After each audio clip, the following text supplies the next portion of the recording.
Industry Insider is only available at Promo Corner, the leader in digital marketing for the promotional products industry. Each Monday, they discuss, dissect, and debate a single issue impacting the world of promotional marketing from every industry perspective. Now, it's time for Promo Corner's Industry Insider. Welcome to another edition of the Industry Insider, your promotional products podcast where you can get all the nerdy news you need to know about. My name is Jeff Franklin, National Accounts Manager with Headwear USA, and I'm joined today by three other lovely folks. But before we get to them, this broadcast that you're about to indulge in is brought to you by our good friends over at TechWeld USA. And look, made in a world filled with worry regarding overseas products, they offer many USA-made products to help separate themselves from the promotional products pack. They've got a lot of custom packaging at TechWeld. They like to create new every day. Their custom packaging division is a great example of that.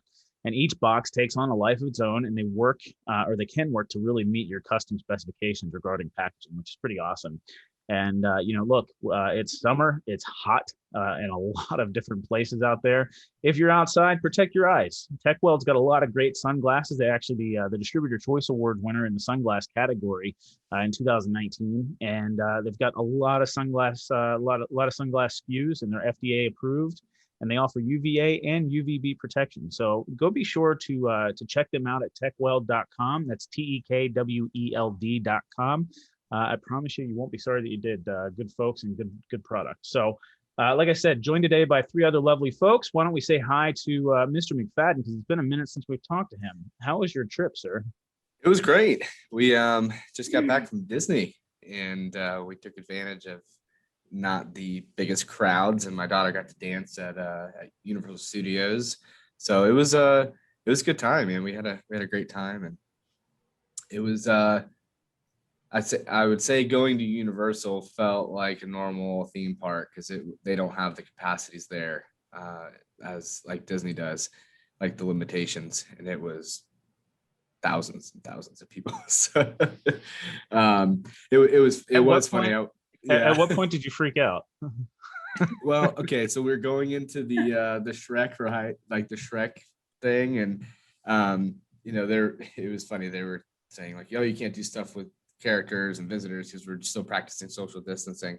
And then you get loaded in for the Shrek 3D, and we're in a room, and they're yelling at everyone, get tighter, get closer to the wall. We can fit more people in here. And there's, hundreds of people, and now we're all touching. I'm like, oh, well, I guess we're not doing that anymore. So, I was like, well, okay, it's over here, I guess. I guess we're not worried about it anymore. But no freak outs. I think being vaxxed helped me not worry about stuff like that. So still concerns, obviously, but it's helpful. That's cool. Meg, you just had a birthday. Happy birthday. Yes. I still remember when you just turned 30. 21. It was nice. It was very relaxing. We were on vacation as well. We were up in Maine, not a lot of service. So I came back to a lot of work. I still haven't gotten caught up on just the Facebook messages or all the emails. But yeah, I'm really excited and have some new apparel to hang up. Got a new Adidas sweatshirt that we just got in. Super excited about that. So yeah, otherwise I'm ready to get back to work. Little shameless plug from Meg Erber. Always. Very nice. So yeah, how does it feel to have Wi-Fi again? Does it feel good to be connected to the world? It does. Like when I can look up stuff, but then I'm like, oh, all these notifications. My OCD is like, I can't. But yeah, it's nice to have it. That's exactly how I would expect it. Well, we're also joined today by a very special guest, Ben Taylor. Ben, you've got a lot of industry experience and come from a different place, and so really excited to talk with you today. But it's customary around here to give our special guests a good 3 to 4 minutes to introduce yourself. Tell us who Ben Taylor is, how you got started in the promotional products industry, and what the hell you've been up to since. All right. Well, thanks for having me. It's been fun getting to this crew here over the years, and hopefully my internet connection stays stable. We've got some wild storms down here in Houston right now, so I apologize in advance. Yeah, I followed Erber.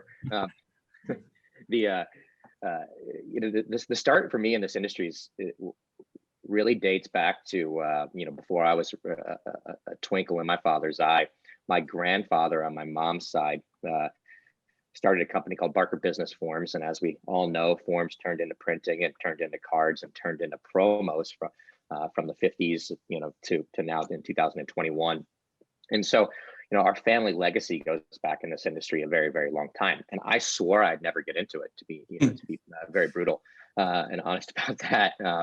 But my dad worked for him in the 80s, and then he started a company called Northern Virginia Press, which is a wide format kind of flexographic. I mean, it may not have been flexographic. I could be lying.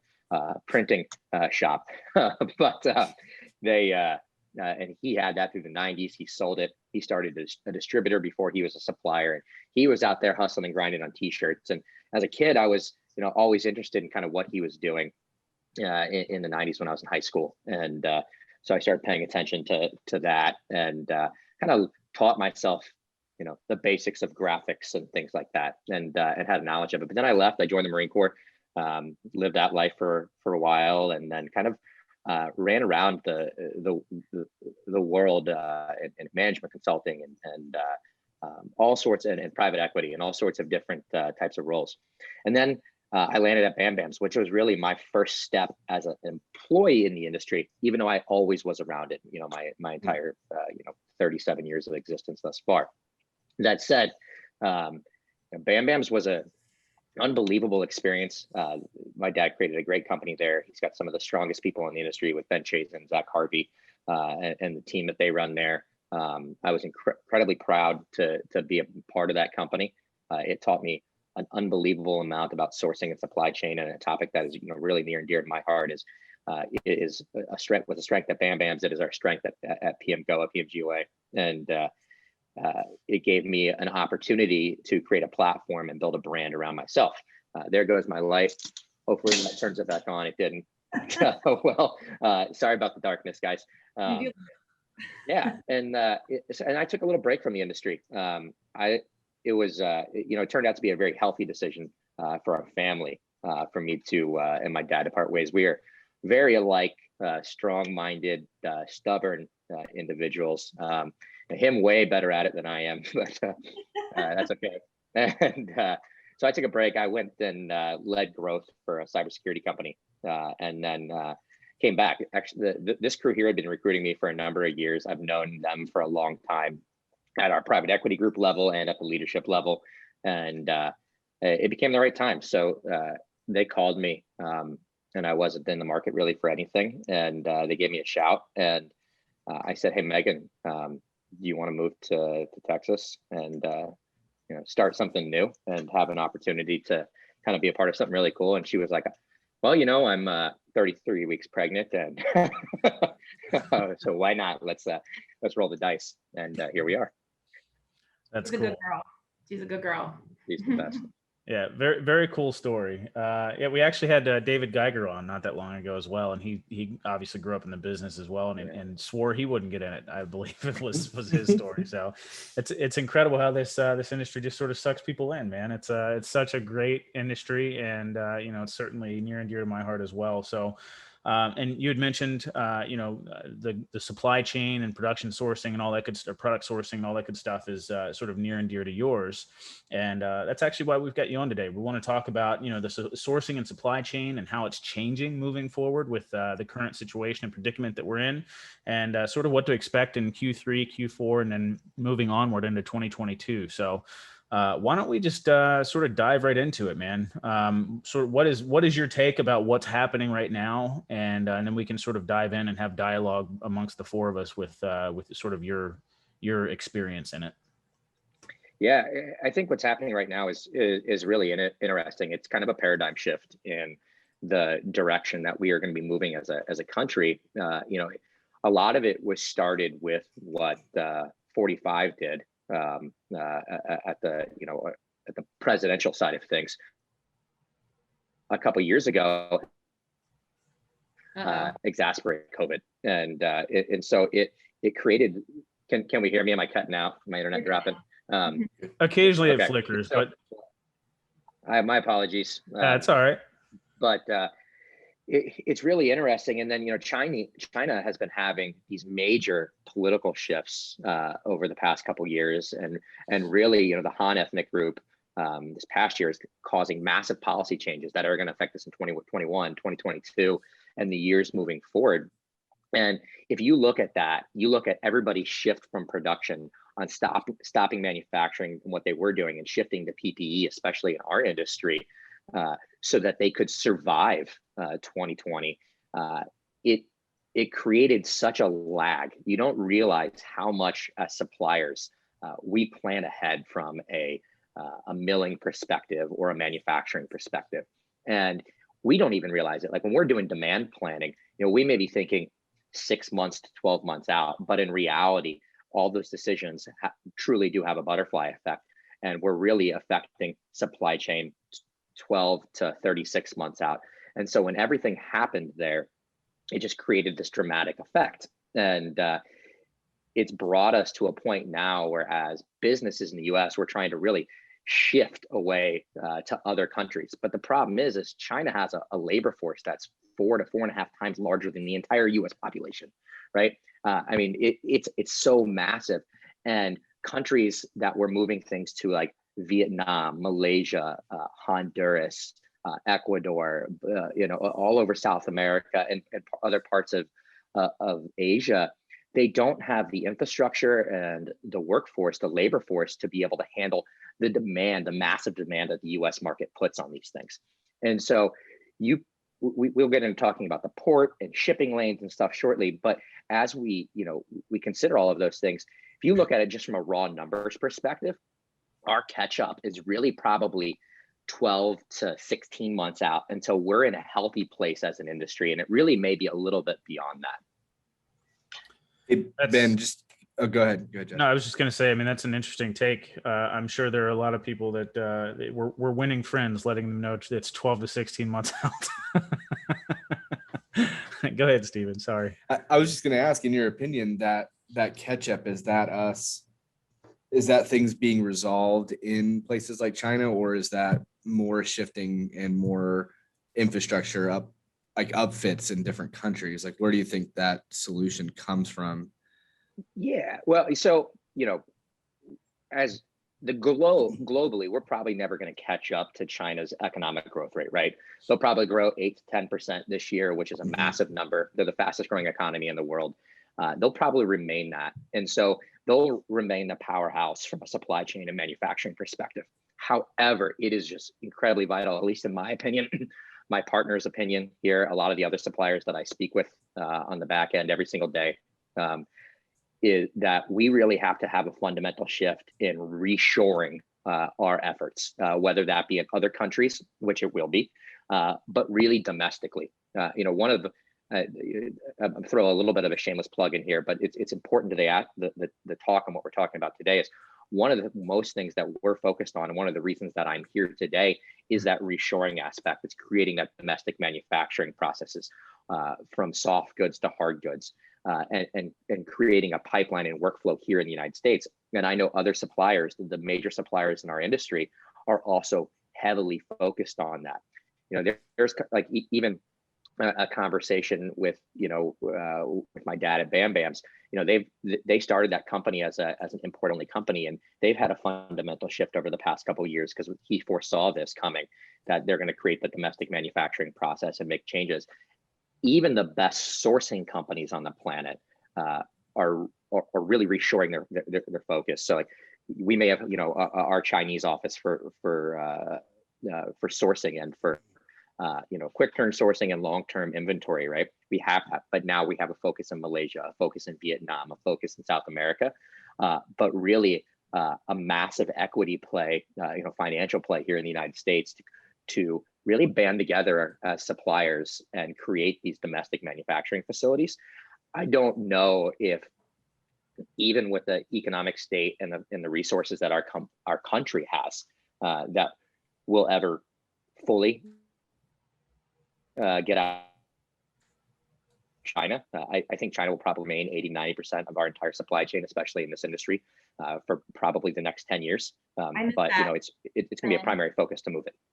Ben, what was that percentage that you said? What was that percentage? I missed it. Probably 80 to 90%. That's what I thought. I actually was going to write that down and see if you knew, because and I think that's where you started off by saying this all started kind of with 45. I think he was trying to, bring more reshoring. Is that right? And then COVID hit, obviously. I mean, I feel like even with this reshoring, I remember hearing, I don't remember the exact fact, but it was something along the lines of the cereal that you're eating now, that packaging was literally just made like 30 days ago or something along those lines. Jeff, maybe you had said it, but I know this topic, I know we talked about it before. This topic is the new COVID topic, everybody. I know we brought it to you with Chris and a couple other people in the past, but it's because it's so relevant. And I mean, you can't go a full day without hearing about a supply chain issue. I mean, I was just telling the guys, I jumped in that group first thing this morning on Facebook, and the question was, does anyone have stock in anything that's going to take less than 4 weeks to get? And I clicked out of it because it gave me anxiety just seeing that. It did. But that's insane. 80-90% of the goods that we depend on in this industry coming from there. And it's hard because when making a hat, you have to get the buckle, the thread, the cotton, whatever it is. And it's the same with apparel or promotional products. Something is required from there to fulfill the entire order. And that's where this delay is. I want to talk about the container issue quickly, but only because I tried to take a picture of it twice and I was going by and almost missed it. When I was up in Maine, on our way to Bar Harbor from Bangor, there was containers stacked up for sale. And I was like, VJ, how much do you think they are? He's like, oh, probably like a couple $1,000s. I was like, wrong, you are wrong. I was like, in 2018, they were, $1,800. In 2019, they're 24. I said, those containers are probably minimum $15,000. I don't even know what they were selling them for. People to make homes out of. I was going too fast to look, but yes. There you go. Steven's got it. Yeah, I got you. For those of you who want a little bit of an investment hack, containers are the play right now. If you're sitting on containers, this is the new AMC. Hey, so you guys will get a kick out of this. On Facebook, there was an advertisement for these container pools, and I saw it and I just got angry. I was like, we need those for shipping. I was like, putting your water in it. Like, I was like, no more mini houses and pools. My lovely wife, Megan Zezo, wants a container pool so bad. Like the glass ones, we were eyeing them, but yeah, it's we do need those for shipping. So please stop. please stop getting your container pools. If you want to stop making pools out of our transportation vessels, okay? I'm gonna create another graph of the impact on container pools on shipping. The price. And the container houses, I'm making those too. They're pretty cool. I'm a dreamer. I've looked at them before. Hey Ben, you mentioned domestic manufacturing, and I know it's a topic that we've talked about a couple of different ways. And my personal opinion is I believe that you can still create jobs by creating overseas production. Obviously there's people that are still employed, and our strengths are in certain places that are not in other countries. And you mentioned labor force, and I think that's something that we should chat about, because how do we foresee, especially with the current labor force issues with specifically in production, not being able to get people to come to work or go to work or hire people? How can we get people to do production jobs if there's such a gap right now in that field? Is it automation? Is it, what's that? What do you think that is? It's going to take a lot of minds to get together. Well, we'll just go for it. I'll be real direct here. The economic challenges that we're facing as a country right now are really extremely disruptive to our labor force. And if you look at what our country is doing from a wage perspective, it's creating this massive gap, which ultimately is going to create a huge rise in promotional products in our cost, because our operating costs are rising at a dramatic percent. And you have, leaders in technology, leaders in workforce, some of the largest employers in our country.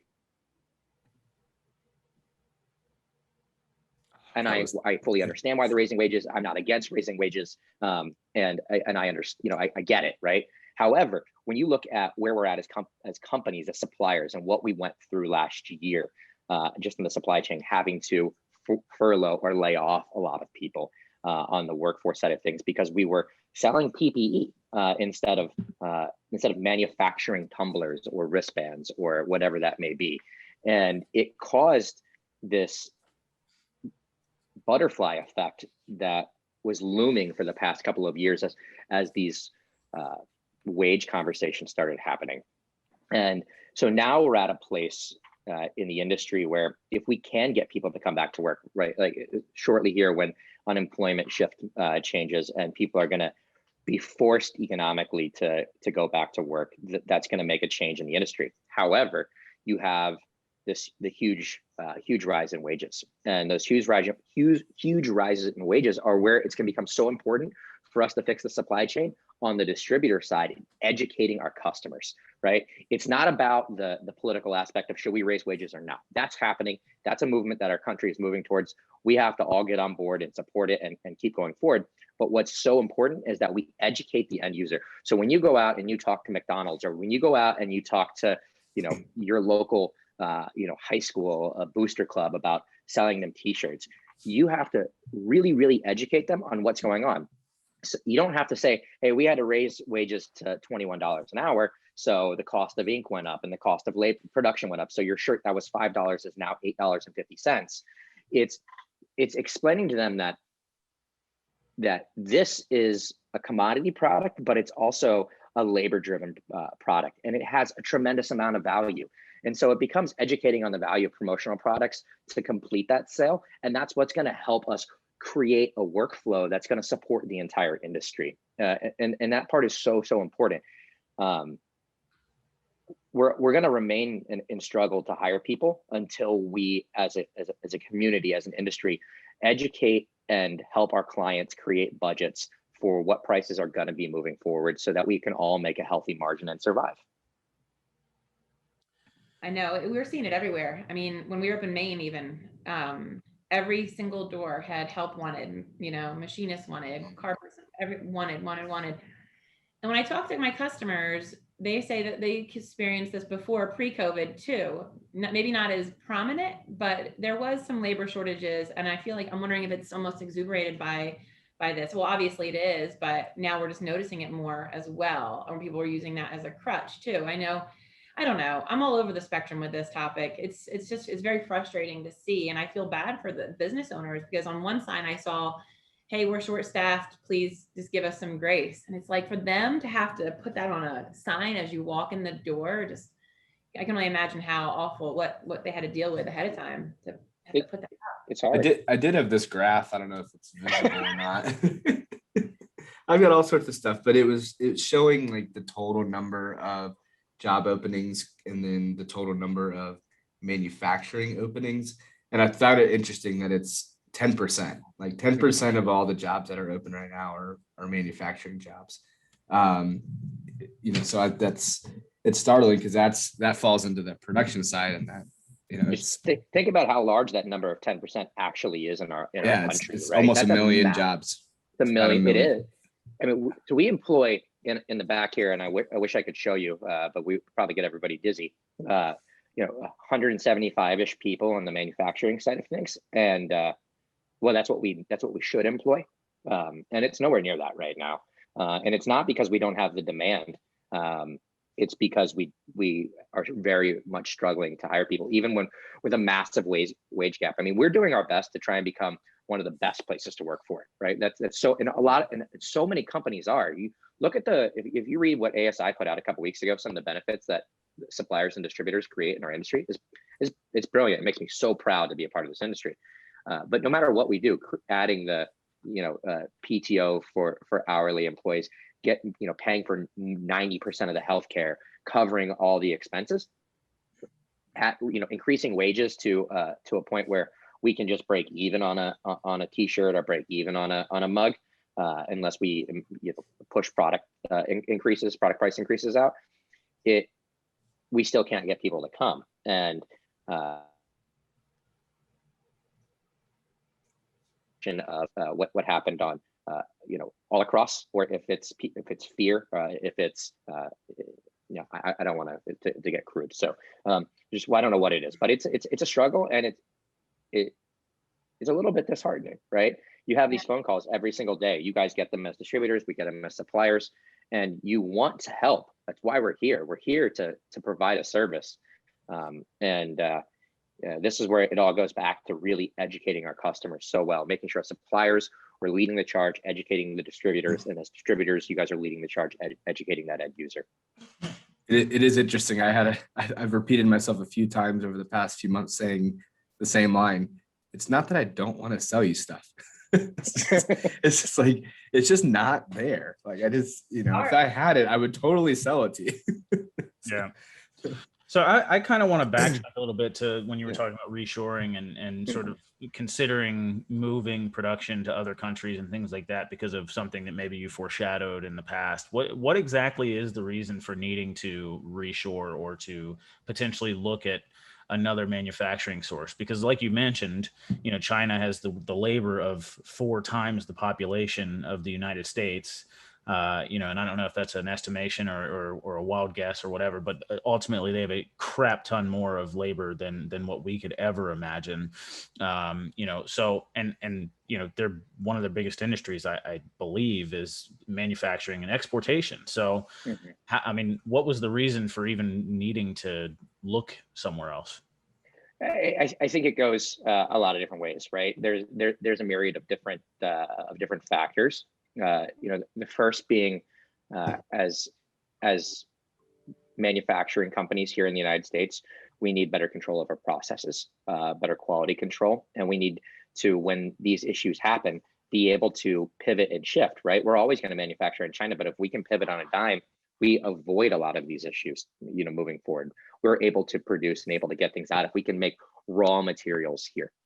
I think another big portion of it is, last month, mid-month, Biden really got moving forward on his supply chain task force, right?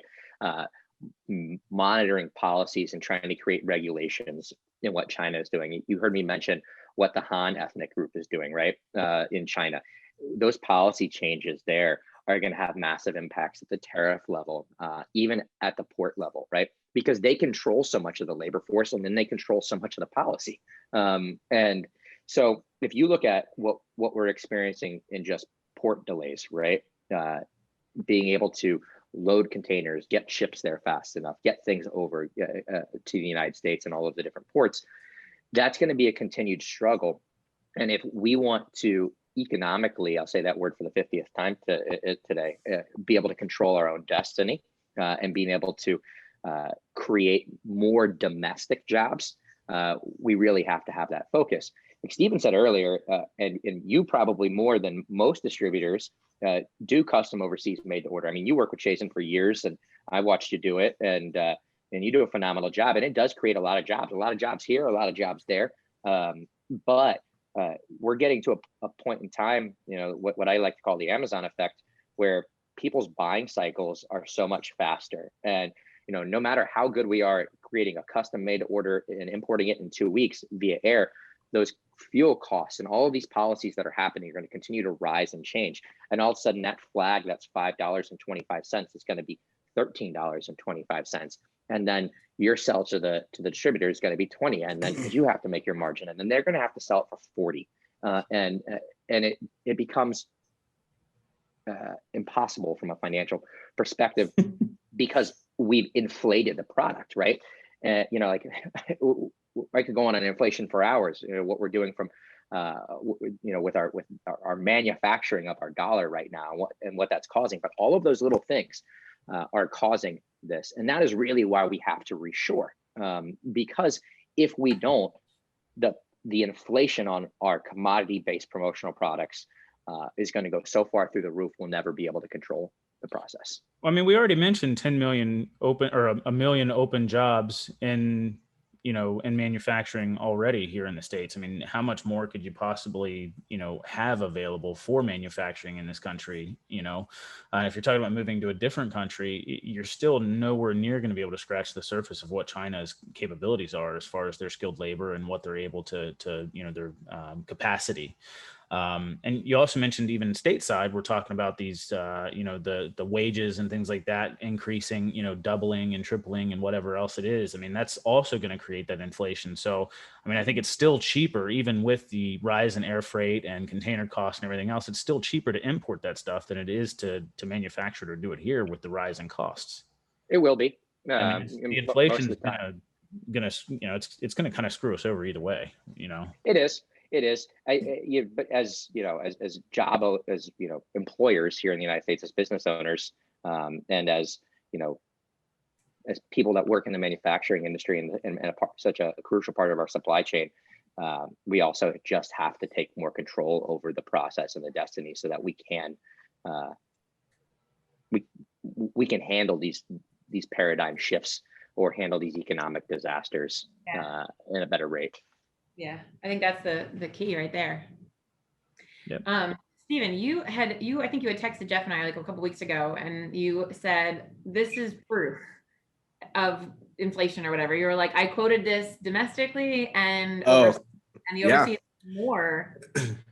Yeah, so I had a 10,000 bag tote order, and they had stock domestically, and I was like, well, this kind of meets the threshold of an overseas. So when we checked on overseas quote and got it quoted at 3 different mega, suppliers, and it was almost about 30% to 40% less expensive to take the domestic stock than it was to go overseas, because the cost of the materials and the shipping costs had risen so much on new product that's being made than the domestic stuff that was already purchased, that has already arrived.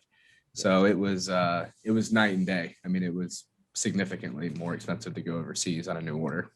Yeah, and a lot of that right now, like if we were to have that conversation, I would have said, hey, with what we're experiencing in air freight weight regulations right now, having to split that order up if it was being air flown in between multiple probably on multiple planes, that's going to be a huge increase. What you look globally at petroleum and fuel prices on the rise there, that's not going to slow down or stop anytime soon.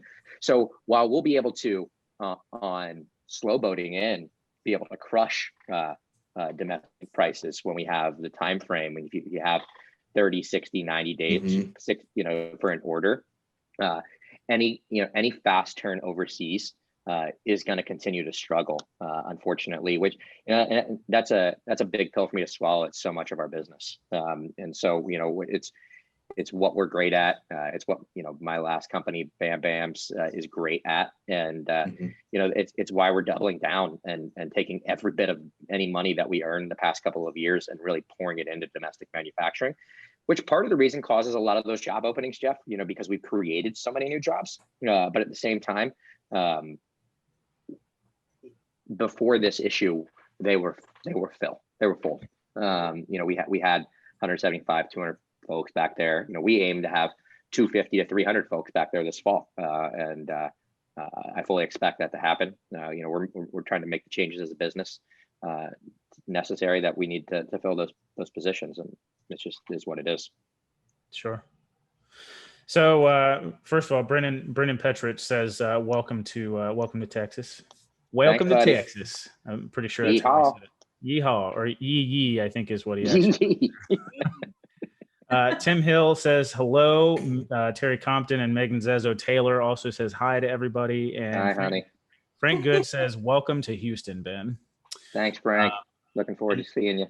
Brendan Petrich also comes in with a question for Ben and Steven. So looking forward with a positive outlook, what do you recommend distributors do right now to keep their customers happy but manage expectations? You want to jump or you want me to jump? Go for it as the special guest. Thanks. You always make me feel so good.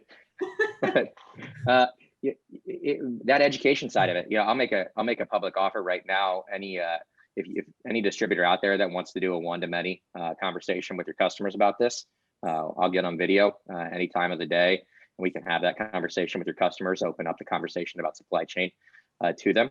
But I think something like a simple info talking about these supply chain issues that you guys can go and take to your customers and say, hey, here's a really good way to understand what we're experiencing right now, and here are some really unique ways we can solve it. Right, there are some really unique ways that we can still deliver product quickly. It's going to be a shift in maybe what they want to buy, but our job is to sell them on the value of that product, and I'd love to help you do that whenever the opportunity arises.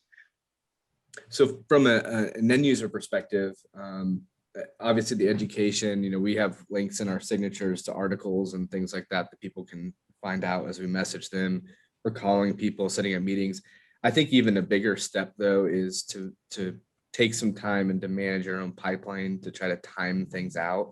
Because we were doing this earlier. We're like, well, what are the projects that are 2, 3, 4, 5 months out that we need to then go and, you have to organize yourself to figure out who you need to go help right now. And so we're looking at previous years and then actually 2 years ago, because last year wasn't even a good year, to see, okay, who was doing stuff Q2, Q3, Q4 of 19, and then looking at it this year and saying, okay, we need to talk to those people since they're back ordering now, and talking to them about Q3, Q4 and saying, hey, this project, so getting ourselves organized has been huge. Yeah. But and all this stuff, it's kind of downer stuff, but I would say one of the best things that comes out of the country and then our industry seems to be that line of like, with desperation creates innovation. So I'm curious to see where this goes. We're going to have an interesting few quarters here, and we'll see what the industry does. So. Yeah. So, do you guys have any other questions for Ben while we're on? No? No? All right. Well, I think in the interest of time, do we want to skip rapid fire this week, or do we still want to do it real quick? Oh, come on. We got to do it real quick. All right. It's got to be real quick then. I'll go first. Ben, you're aware of what's happening? No. He'll figure it out. I've seen you guys do it You'll go before. last. Yeah. He'll figure it out. All right. So real quick, we'll basically each of us ask a question and then we all answer it in a rapid fire succession. So my question to you guys is, what was the last movie you went to go see in a theater? I don't know. We used to take the kids to Disney movies, so I don't know. It's probably a Disney movie. I don't know. Yeah. What's the last one you remember going to see? Good Lord. I don't remember. It doesn't have to be that hard. I mean, I'm not. I think it was an animated movie of some sort. I can't remember what it was, and it was, gosh, right when they opened the theaters back up. Oh, that was like a couple weeks ago. Well, it depends on where you live. All right, Ben, if you know. I don't know. I think it was an Avengers movie right before they shut everything down in Richmond, Virginia. I think we were visiting Brian Dito, Mr. Mulaney. Yeah, Kevin. I think the last movie I went to go see that I can remember was the Star Wars, the last one, Episode 9, because I know that was in December or January of like 19. It was like right before everything shut down. I'll say that as well because I remember seeing that one. Yeah, cool. All right, Steven, what's your question? Disney or Universal? Yes. Yes. Universal. I mean, for the adults, Universal, 100%. But for the kids, Disney is so magical. Like you have to do it. So, Steven, did you do them both? Mm-hmm. So you did them both on one trip? We did. Yeah. One day at Universal and I was at Adventure, and then the rest of the days at Disney. So the answer is yes. Yes. I didn't say which one did I go to. I said, which one do you like more? Actually, I didn't say it. There's no reason to pick one. You can do both. True. Do both. All right. I think I like Universal better, personally. Did you all answer? Okay. Yeah.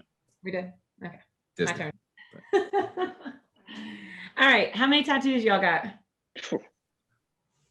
I saw Ben's tattoos. That's what inspired me. I was like, that looks badass. I love your sleeve or sleeve. 0. Hundreds. Really? Hundreds? I mean, they were all pieced together. Not really hundreds, but a lot. A lot. A very high amount. Meg? What about you? Huh? What about you? Oh no, I said 0. Oh, 0. Oh, I have two. none. I mean, I love tattoos. I just can't ever, I can't ever think of something that I would put on me that I would still love 30 years from now. That's why I haven't. You know what I mean? My wife and I like absolutely love tattoos. Like Ink Master is one of our favorite shows. I mean, we love them, but just yeah. Trying to find out. Yeah, I have one from the 90s that I'm like, so awful placement for a 40-year-old to have a tattoo. So I did get one on my ribs last year or 2 years ago, and I know when Kaylee turns 18, I promised her we'd go get tattoos. So does Meg have a tramp stamp? I do. I do. And it's a butterfly and a sun at the same time. Wonderful. That is definitely nice. Yeah. I know. It's like all right, Ben Taylor, what is your question for us, sir? Late nights or early mornings? Late nights. Both. not because I want to, but I feel like I used to be much more of a night owl, but I'm getting back into that routine of like staying up way later than I should. But then of course, life, and I still have to get up super early. So same, but I prefer the nights. What about you, Ben? I'm a night. Oh, you got it. You got it coming. You got it coming. And on that note, that just means he'll be the one that gets to do the changes and the feeding. I don't know if anybody heard me or how frozen I was, but I said I'm a night owl. Yeah, and I said good luck. What's really convenient about the late night situation, Ben, is that the tropical storm, it's named Elsa, right? Mm-hmm. And you're frozen. Bad joke. Come on, that was pretty good. That was well played. Joke of the year. All right, Steven, did you answer? Night. Yep, I did. Cool. All right. Well, if you like to wear your sunglasses at night, I can tell you where you can get them. Our friends over at TechWeld USA, made in a world filled with worry about overseas products. They offer many USA made SKUs to help separate themselves from the promotional products pack. And like I said, those sunglasses are the bomb.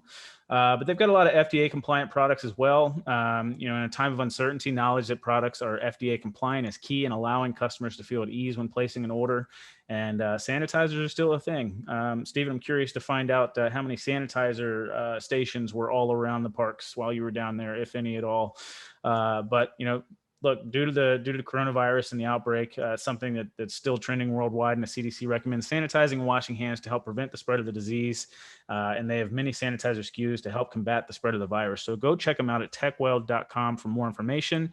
Guys, I really appreciate your time today. Ben, it was a really good conversation and excellent, sort of point of view. And I appreciate you bringing your spin to the conversation, because as Meg alluded to, this is probably the new COVID coronavirus topic where, it's just going to be, an ongoing thing occasionally that we'll probably end up hitting on as things continue to shift. So I really appreciate your point of view, man. Thanks for having me. It was a lot of fun, and it's always great talking to you guys. I hope to see some of you in Chicago. Yeah, definitely. That's coming up. Maybe. First off, congratulations, Ben, on everything, on the new house. Well, you don't have a new house yet, right? Or do you? Well, we rented a place. Gotcha. Well, congratulations on the new job, the new baby. Megan, wish you guys nothing but the best. And yeah, that's it. That's all I got. All right. Sweet. Well, we'll see you next week, guys. All right. Take it easy. And until then. Thank you for listening to this week's episode of Promo Corner's Industry Insider. For more great content from industry thought leaders, including podcasts, blogs, and videos, visit promocorner.com.